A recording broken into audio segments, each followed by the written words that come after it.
하나님의 말씀은 마태복음 10장 24절에서 33절입니다.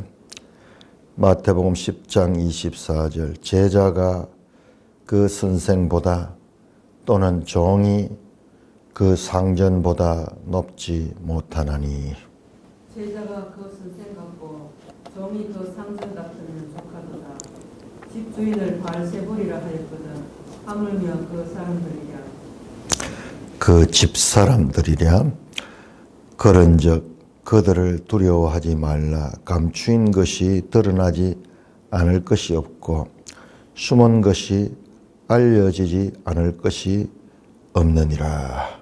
내가 너희에게 어두운 데서 이르는 것을 광명한 데서 말하며 너희가 귓속말로 듣는 것을 집 위에서 전파하리라. 몸은 죽여도 영혼은 능히 죽이지 못하는 자들을 두려워하지 말고 오직 몸과 영혼을 능히 지옥에 멸하실 수 있는 이를 두려워하라. 참새 두 마리가 한 아세르온에 팔리지 않느냐. 그러나 너희 아버지께서 허락하지 않으시며 그 하나도 땅에 떨어지지 아니하리라. 너희에게는 머리털까지 다 세신 바 되었나니 두려워하지 말라. 너희는 많은 참새보다 귀하니라. 누구든지 사람 앞에서 나를 시인하면 나도 하늘에 계신 내 아버지 앞에서 그를 시인할 것이요 누구든지 사람 앞에서 나를 부인하면 나도 하늘에 계신 내 아버지 앞에서 부인하리라. 오 하나님 아버지 은혜를 감사합니다. 이 말씀을 통하여 우리에게 계시하신 하나님 뜻을 잘 깨닫게 하여 주옵소서. 예수님 이름으로 감사하며 기도드리옵나이다. 아멘. 자, 오늘 본문도 앞에 나온 내용과 연결이 됩니다. 우리는 이렇게 한번 책이 이렇게 페이지가 바뀌어 버리면은 앞에 것을 잊어버리는데 앞에 내용과 연결해서 보면 이해가 쉽습니다. 그러나 앞에 거 없이 해석을 해버리면은 오해하기가 쉽죠. 자, 앞에서 나온 말씀이 무엇인가? 앞단락에서 나온 말씀이 제자의 길을 가는데 여러 가지 핍박과 심지어는 총독들과 임금들 앞에까지 끌려가게 되는 그와 같은 고난의 삶이 있을 것이다. 그리고 모든 사람들에게 미움을 받게 될 것이다.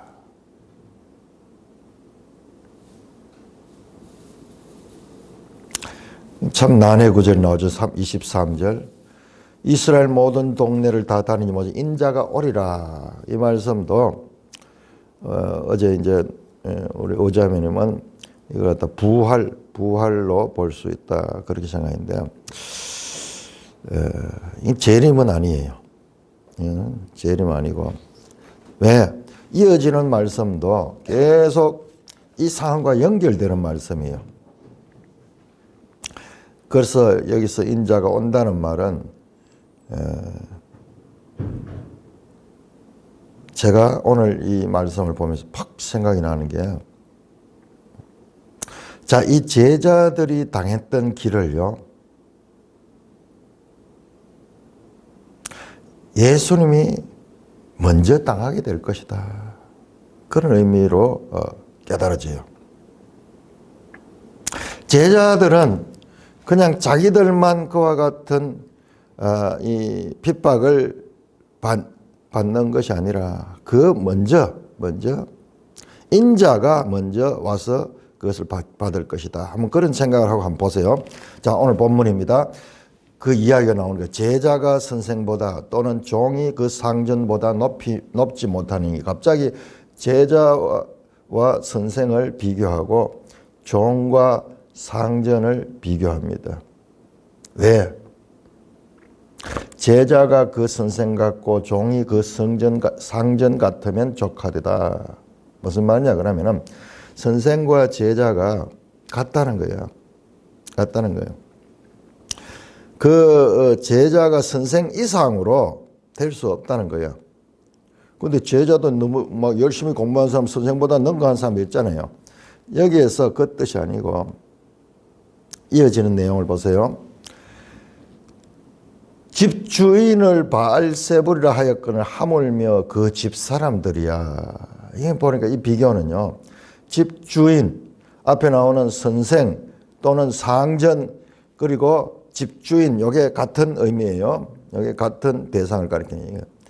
집주인 보고 바알세불이라고 세상 사람들이 그렇게 독설을 퍼부었는데 바알세불은 귀신의 왕이다.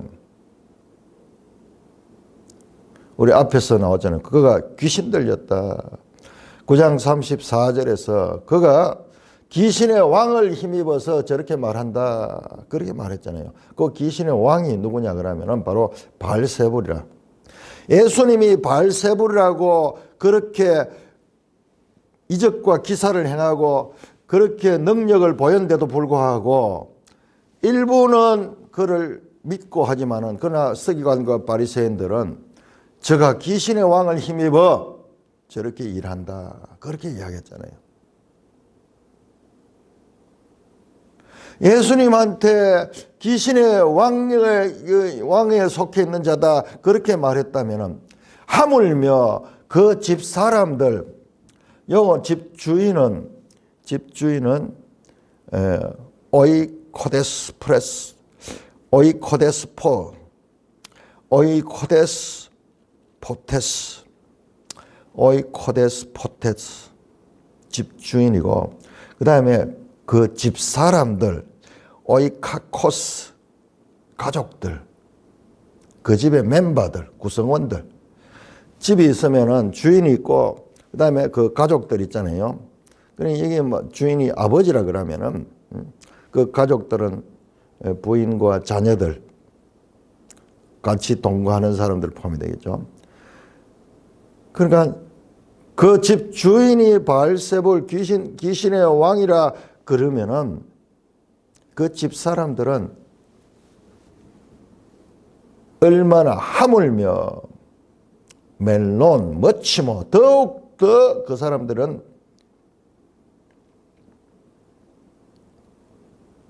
욕을 먹지 않겠느냐. 박해를 당하지 않겠느냐. 그렇게 연결되는 거예요. 자, 제자와 선생. 제자는 마테테스, 선생 디다스칼로스. 그 다음에 종이 그 상전. 여기 좀 아쉬워요. 종은 둘로스.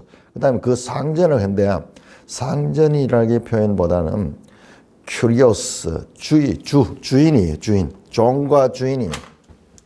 상전하고 번역해본데 주인이에요. 주인. 큐리오스. 주여 갈 적에 그 표현. 제자는 선생 디다스칼로스. 제자와 선생. 그 다음에 주인과 종. 둘로스. 그 다음에 집주인과 그 다음에 집 사람들. 사람들이죠. 구성원들. 요 비교를 하면서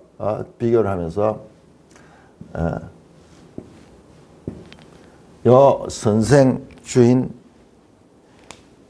집주인, 이건 예수님을 가리킵니다. 그 종과 그 상전, 그게 선생이 누구냐 하면 주인이요. 큐리오스, 주인. 종과 주여 갈 적에 저 말이에요. 상전이여 그런 번역이 아니고 주여 갈 때 이 큐리오스.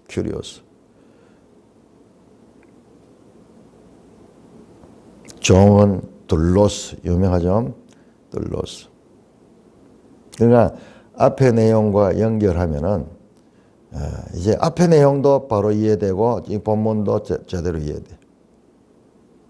제자들이 당하는 길 봤잖아요. 어제 그 회당에서 쫓겨나고 그 다음에 이 총독들에게 끌려가고 그 다음에 임금에게까지 끌려가게 되는 그 앞에서 신문 받게 되고 그때 너희가 무슨 말할 것인가 생각하지 말고 염려하지 말고 그때 너희 속에 계시는 하나님의 성령이 말할 것을 주실 것이다. 이 고난의 길 가운데서 근데 그 일을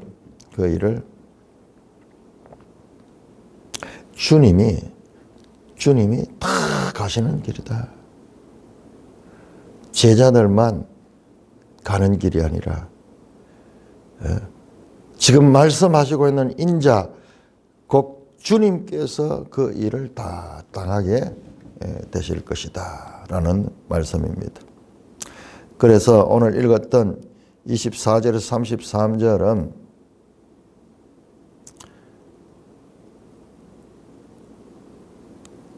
전도하는 제자들을 박해하는 세상 사람들에 대한 자세를 어떻게 그들이 그렇게 할 적에 어떻게 해야 되냐. 반드시 너희가 그와 같은 박해를 당하게 된다. 그런데 그 박해는 선생이 되고 주인이 되고 그리고 집주인이 되는 인자가 다 당했는 거다. 하물며 그 집사람들이 그와 같은 일을 당한 것은 지극히 당연한 것이 아니냐. 지극히 당연한 것이다. 왜냐? 이 사람들은 다 절대적으로 그 주인의 권위 아래에 있는 사람들. 주인이 그런데 하물며 그 집 사람들이. 예를 들어서 주인이 굶고 있는데 하물며 그 집 사람들은 얼마나 더 굶겠느냐. 그런 대조를 해서 보면은 앞에 박해 기사와 연결되는 것을 알 수가 있습니다. 24절에서 25절은 왜 제자들이 박해를 받을 수밖에 없는지 그 이유와 근거를 설명합니다. 주인도 그 길을 받은 것이다. 선생도 그 길을 가는 것인데 그 선생을 따르는 제자들은 또 당연히 그와 같이 당하는 거다. 그러므로 너희가 이와 같은 세상에서 이 박해를 당할 적에 너무 염려하고 두려워하고 그러지 마라. 이게 주님이 가신 길이고 이게 영원한 생명으로 가는 길이다. 그런 자세를 가질 것을 가르쳐주기 위해서 설명하는 것입니다. 그래서 이어지는 내용에 그런즉 연결이 되죠. 그러므로 그들을 두려워하지 말라. 감추인 것이 드러나지 않을 것이. 여기서 그들을 박해하는 자들이죠. 세상에서 제자들을 박해하는 자. 제가 어제 말씀드리면서 너희가 회당에서 공회에서 넘겨지고 회당에서 채찍질 당하고 그리고 총독들과 임금들 앞에 끌려가게 될 것이다. 이걸 이야기하면서 이게 제자들이 다 당하는 거죠. 그런데 예수님이 먼저 당하죠. 예수님이 먼저 당한 후에 사도행전에서 당하고 예수님은 복음서에서 이 일을 다 당하죠. 그 관계로 보면 돼. 그 관계. 그러니까 그 중간에 있는 너희가 이스라엘 모든 동네를 다 다니지 못하여 인자가 오리라 하는 말은 바로 이 의미와 연결이 되는 것으로 보니까는 해석이 됩니다. 저기 재림이 아니에요. 갑자기 거기서 재림이 튀어나오면은 문맥이 다 파괴되어 버려요. 그러니까 우리 학자들이 너무 어렵게 때때로 볼 때가 있어요. 너무 어렵게. 온다 그러니까 무조건 재림 뭐 이렇게 생각하는데 자, 이 문맥에서는 그런 의미가 아닌 것 같습니다. 자, 26절 그런즉 그들을 두려워하지 말라. 자, 이것도 31절 보세요. 두려워하지 말라. 너희는 많은 참새보다 귀하다. 자, 이와 같은 박해에 대한 배경이 있죠. 그 다음에 그로 인해서 두려워하지 말라는 거예요. 두려워하지 말라. 두려운데, 그런데 왜 두려워하지 말아야 되는가? 그걸 설명하는 거예요. 그런즉 그들을 두려워하지 말라. 감추인 것이 드러나지 않을 것이 없고 숨은 것이 알려지지 않을 것이 없느니라. 내가 너희에게 어두운 데서 이르는 것을 광명한 데서 말하며 너희가 귓속말로 듣는 것을 집 위에서 전파하라.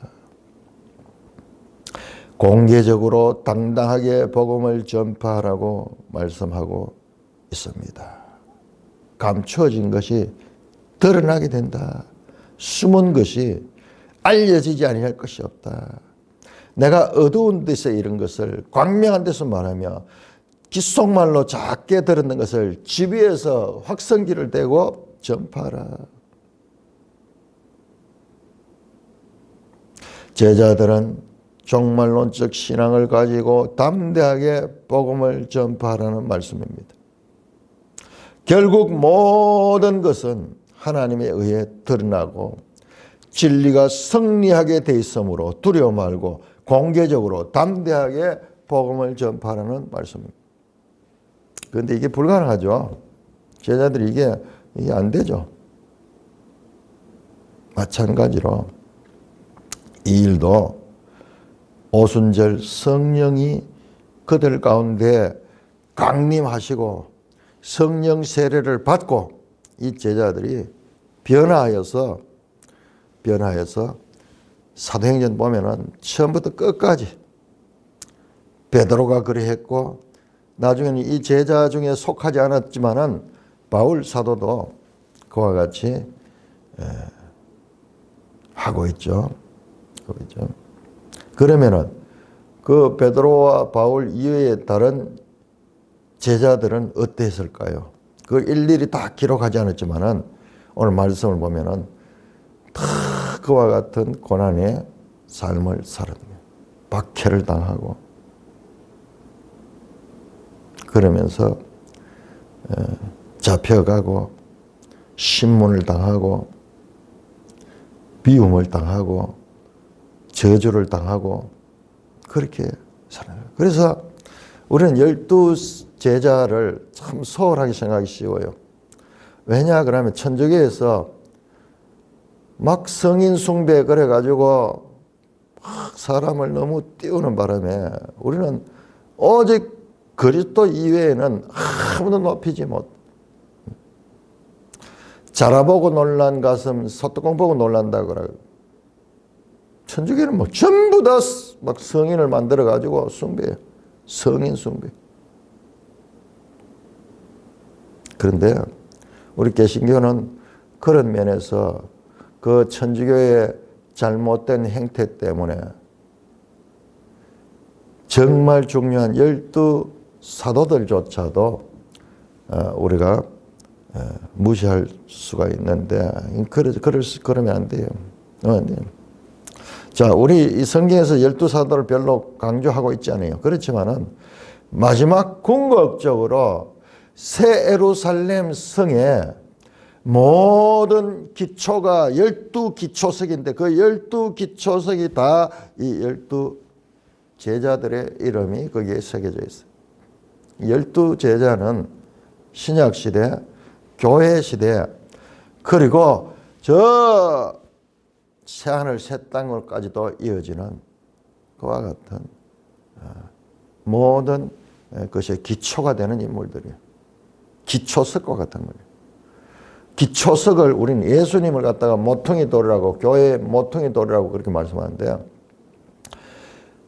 우리 앞에서 봤죠. 이 제자들이 예수의 권능을 그대로 이어받았듯이 그 기초석도 예수님이 기초석 되었듯이 그 제자들도 예루살렘 성에 12기초석이 되고 그리고 그 문이 12지파의 이름이 그 문에 새겨져 있어요.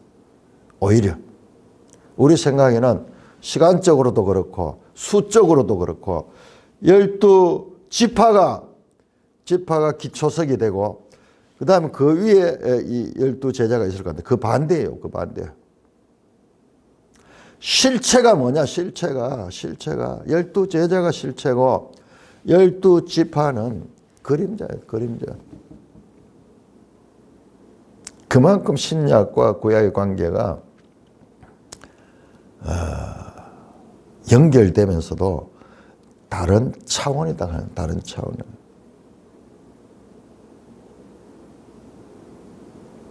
반드시 이 복음이 담대하게 전파하게 될 것이다.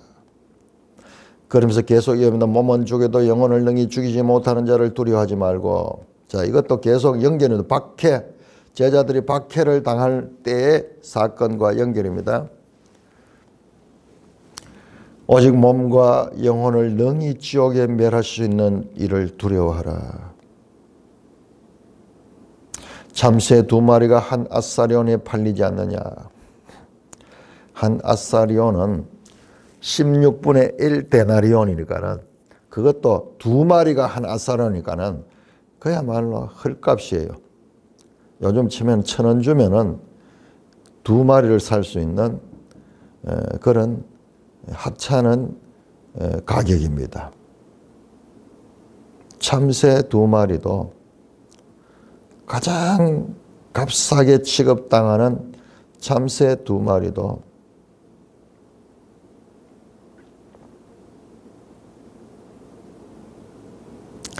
하나님께서는 귀하게 생각한다. 가장 세상 사람들이 헐값으로 주고 사고 받는 그 참새 2마리가 한 아사리온에 팔리는 그런 참새 2마리도 하나님께서 귀하게 생각하는데, 너희 아버지께서 허락하지 않으시면 그 하나도 땅에 떨어지지 않는다. 그 헐값이고 보잘것없는 참새 2마리도 하나님께서 허락하시지 아니하시면 땅에 떨어지지 않는다. 너희에게는 머리털까지 다 세심받으나니 두려워하지 말라. 너희는 많은 참새보다 귀하다. 여기에 하물며 가는 단어가 들어가야 되는데 여기에는 원어에도 없는데 그 방법 앞에 나왔잖아요. 집주인을 바알세바라고 하물며 그 집사람들이야. 참새 2마리도 하나님이 귀하게 여기는데 하물며 그 너희들은 얼마나 더 하겠냐.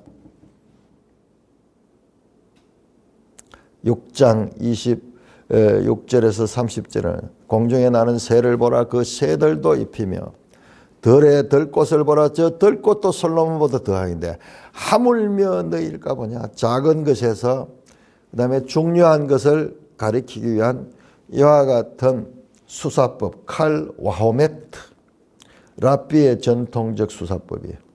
작은 것을 통해 가지고 중요한 것을 설명하는 이와 같은 수사적인 표현을 통해 가지고 제자들에게 설득하는 거죠. 두려워하지 말라. 너희는 많은 참새보다 귀하다. 이 박해 가운데 두려움이 올 것이잖아요. 우리는 이 마태복음을 보면서 계속 비교급, 더 나은 의, 성전보다 더 크니,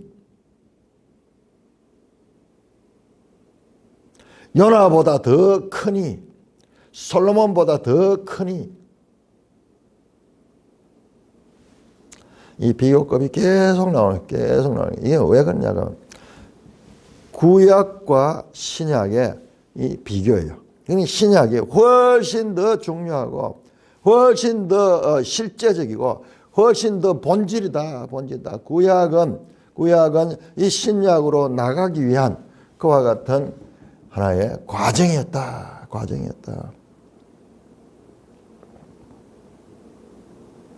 너희는 많은 참새보다 귀하다. More value than many sparrow. 훨씬 너희가 그 많은 참새보다도 더 귀한. 참새도 귀하게 하나님께서 생각하는데 너희가 박해하다가 그런데 너희가 이제 심지어는 순교까지 하게 되는데 그러나 하나님이 허락하지 않으면은 참새 2마리도 함부로 그 생명을 다룰 수 없는데 너희는 더할 것이다. 그러나 실제로 제자들은 자기 역할들을 다 감당을 합니다. 다 숨겨요. 다 숨겨.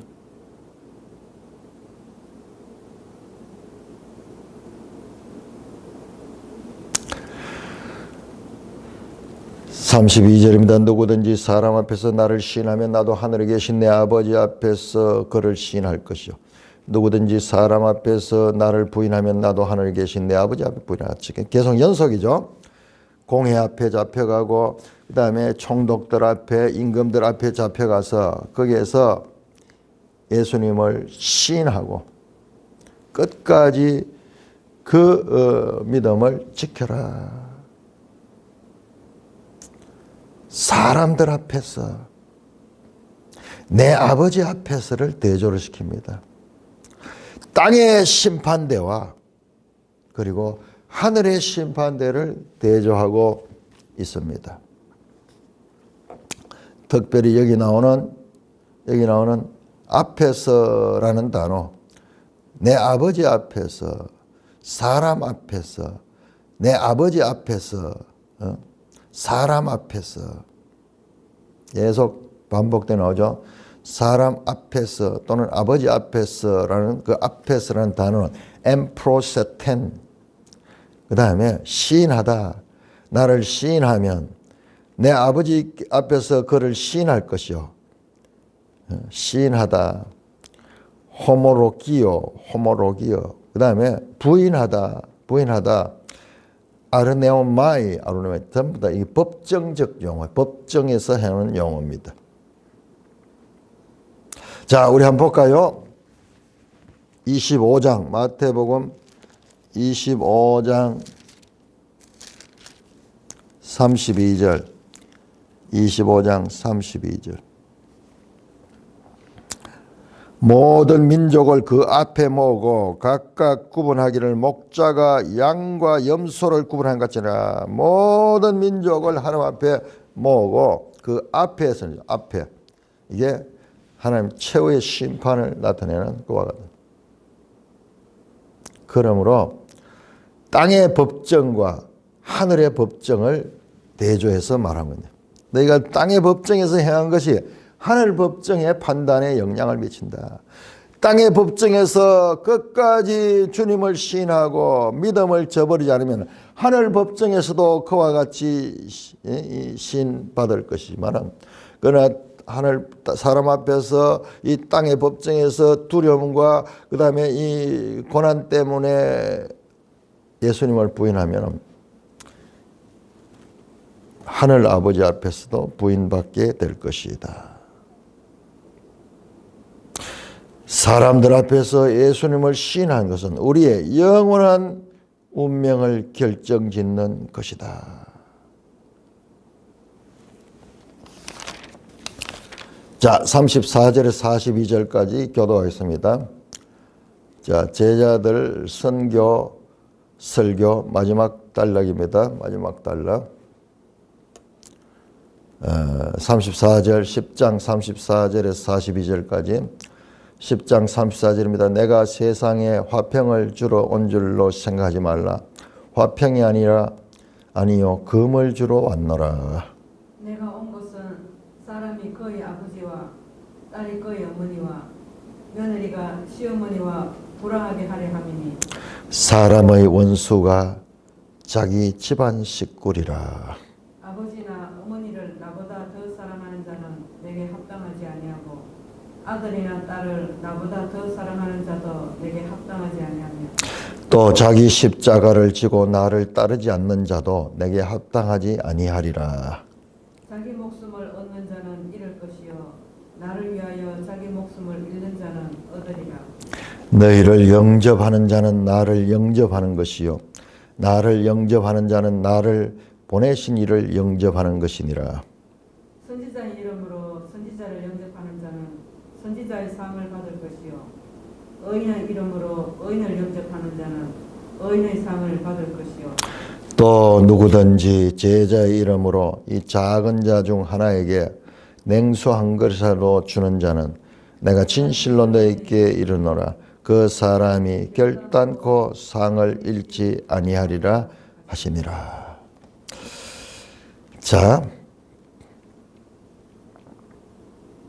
그리고 아주 충격적인 말씀을 합니다. 제자의 길, 계속해서 제자가 고난당할 적에 어떤 태도를 가질 것인가. 그리고 마지막 부분에서 이제 예수님께서 너희가 생각을 잘못하면 안 된다. 자, 그 전에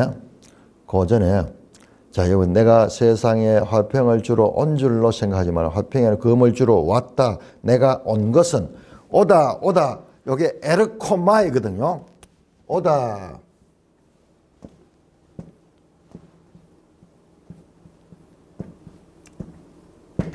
자, 요 아주 중요한 거 지금 우리가 알겠는데, 앞에서 너희가 이스라엘 이 동네 저 동네를 다 다니지 못하여 인자가 오리라 할 때 요 같은 단어예요. 인자가 오리라. 네, 이 재림으로 생각하는 경우가 많은데, 그 재림은 아니다고 분명히 이야기했죠. 재림 아니고. 그래서 계속 오다 이 말씀, 내가 온 것은 이 문맥과도 연결해서 보면은, 제가 아까 설명드렸듯이 제자들이 이와 같이 이 고난을 당하는데 그보다도 먼저 내가 그 일을, 인자가 그 일을 당하게 될 것이다. 실제로도 그렇죠. 복음서에서 예수님이 그와 같은 고난을 다 당하고 십자가에 달려 죽으시죠. 그 다음에 사도행전에서 제자들이 이제 그 길을 가게 되는 거죠. 그 다음에 사도행전에 기록되지 않았지만은 다른 제자들도 다 이 말씀을 듣는 제자들도 그 길을 다 갖는 걸로 우리가 전해오는 전설로 알게 됩니다. 베드로 같은 경우에는 어찌 내가 우리 주님과 똑같은 형틀에 매일 수 있겠냐. 사형틀에 달려 거꾸로 매도 달라 그래서 지금 거꾸로 십자가에 달려 죽으셨다. 그런 전설이 옵니다. 자, 그래서 내가 온 목적은 뭐냐? 너희가 잘못 생각하고 있다. 내가 와서 이 세상에 화평을 주고 이 세상에 이 평화를 이룩하려 온 것이라고 생각하면은 그건 잘못이다. 내가 온 것은 오히려 이 세상이 불화하도록 서로 싸우도록 금을 주러 왔다.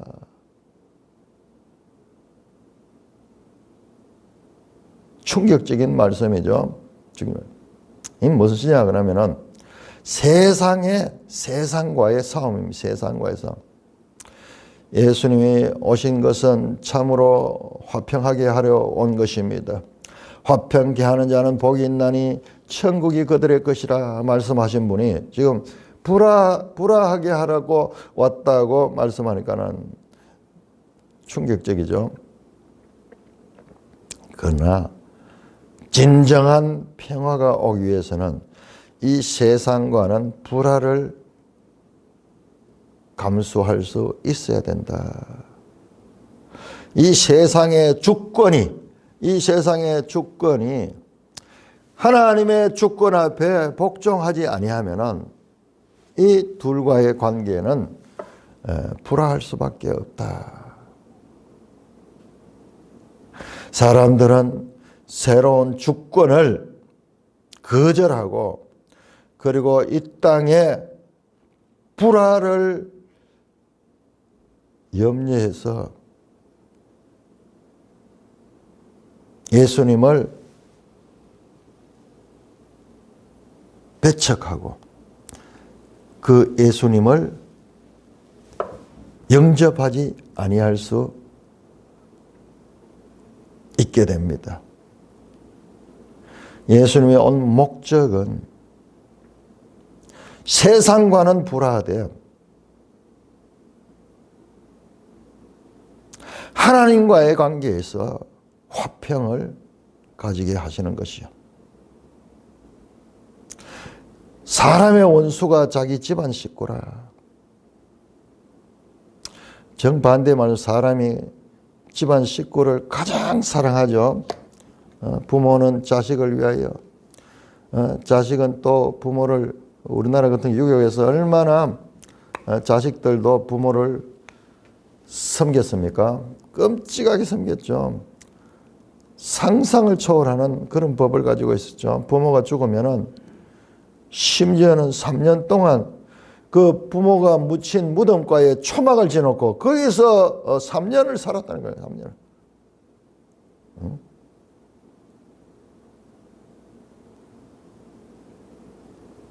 그 부모에 대한 정성을 따라가. 저 바리새인들보다 더한 것 같아. 계속 약화되고 가지고 지금 와 있지만은 그 정성은, 옛날 사람들 그 정성은 말로 할 수 없죠. 그런데 사람의 원수가 자기 집안 식구라. 기존 상식을 완전히 뒤집어 엎어버리는 말씀입니다. 그러면서 구체적으로 설명합니다. 아버지나 어머니를 나보다 더 사랑한 자는 내게 합당치 않고 악시오스. 아들이나 딸을 나보다 사랑하는 자도 합당하지 아니하고 악시오스. 또 자기 십자가를 지고 나를 따르지 않는 자는 내게 합당하지 아니하다. 악시오스. 이거 보세요. 부모 사랑, 자식 사랑, 자기 사랑. 사람이 가장 근본적으로 사랑하는 대상. 부모, 자식, 자기 사랑. 자기 사랑.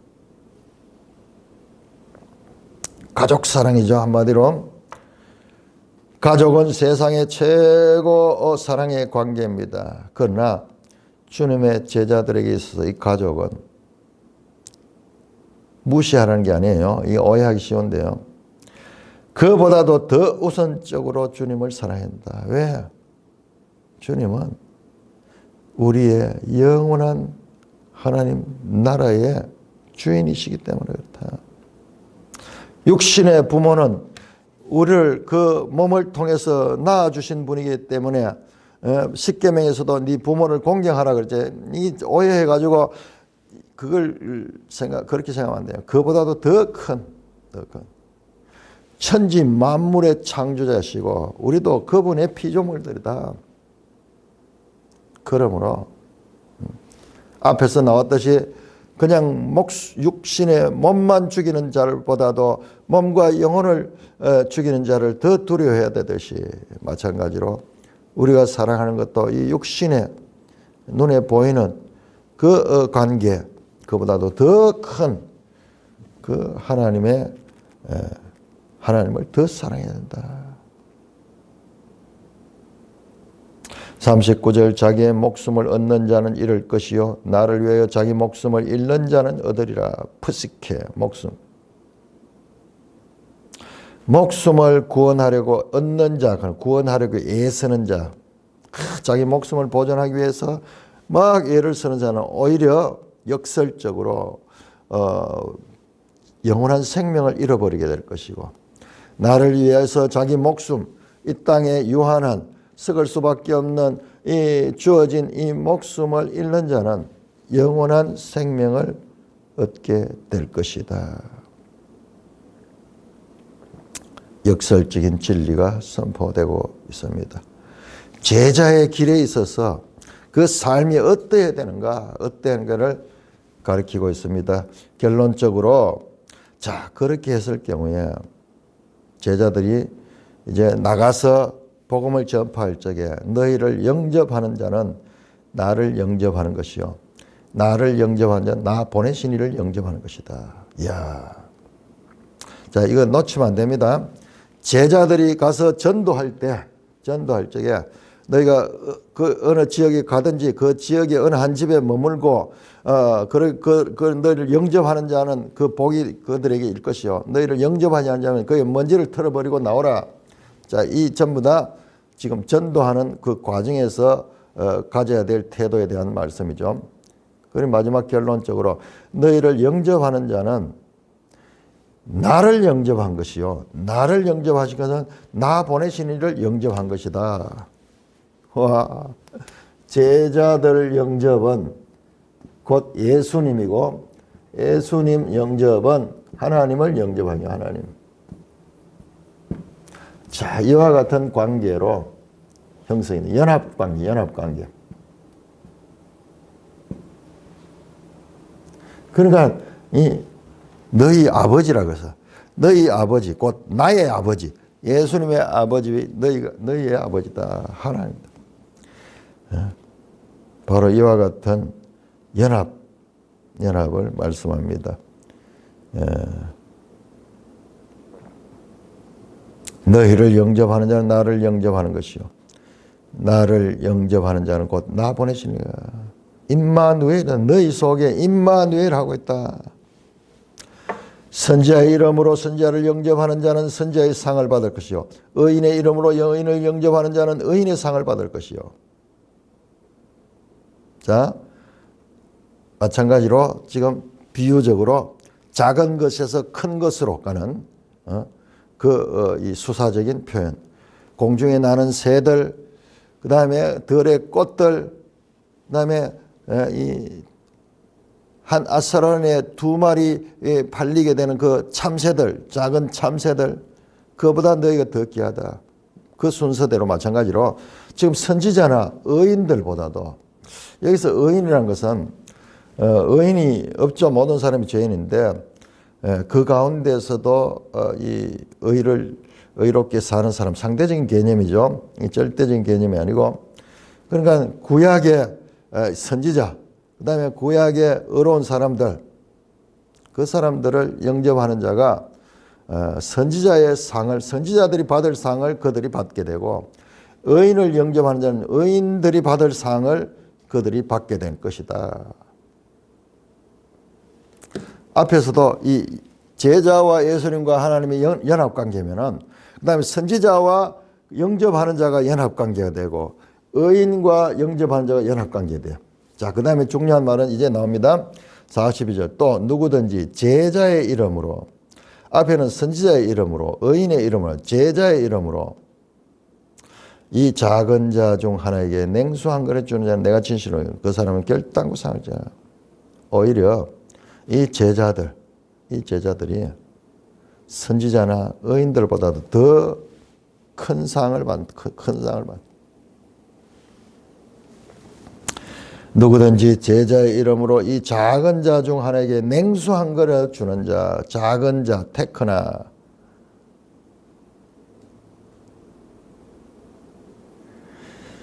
자, 우리 이 마태복음 25장 다시 또 한번 가봅시다. 마태복음 25장. 왜?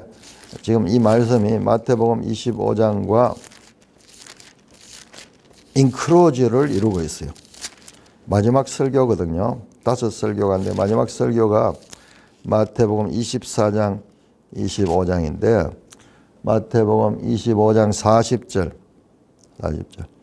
임금이 대답하여 내가 진실로 너에게 너희가 여기 내 형제 중 지극히 작은 자 하나에게 한 것이 곧 내게 한 것이라 하시고 여기 마지막 최후의 심판이 나오는데 그때 이야기가 또 나와요. 지극히 작은 자 예수님을 전했던 그 지극히 제자들인데 근데 지극히 작은 자죠. 미크로스 세상적으로 무시되고 세상이 알아주지 않는 그와 같은 자.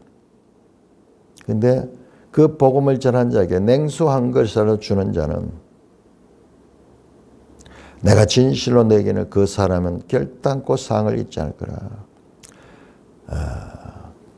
복음을 전파하는 제자들을 영접하고 그들을 돕는 자에게는 하늘에 영원한 보상이 확실하게 있을 것을 가리키면서 그러므로 너희는 담대하게 떳떳하게 사람에게 너가 폐를 입는다. 남의 집에 영접한다고 해서 그 사람들에게 폐를 입는다. 그런 생각하지 말고 오히려 그들에게 큰 복을 주고 그들에게 큰 보상을 너희가 준다는 그런 자기 정체성을 가지고 복음을 전파하라. 그렇게 말씀을 하고 있습니다. 주의 이름으로 복음을 전한 자들과 그들의 사역을 돕는 자들이 얼마나 가치 있고 귀한 일인가를 깨우쳐 줍니다.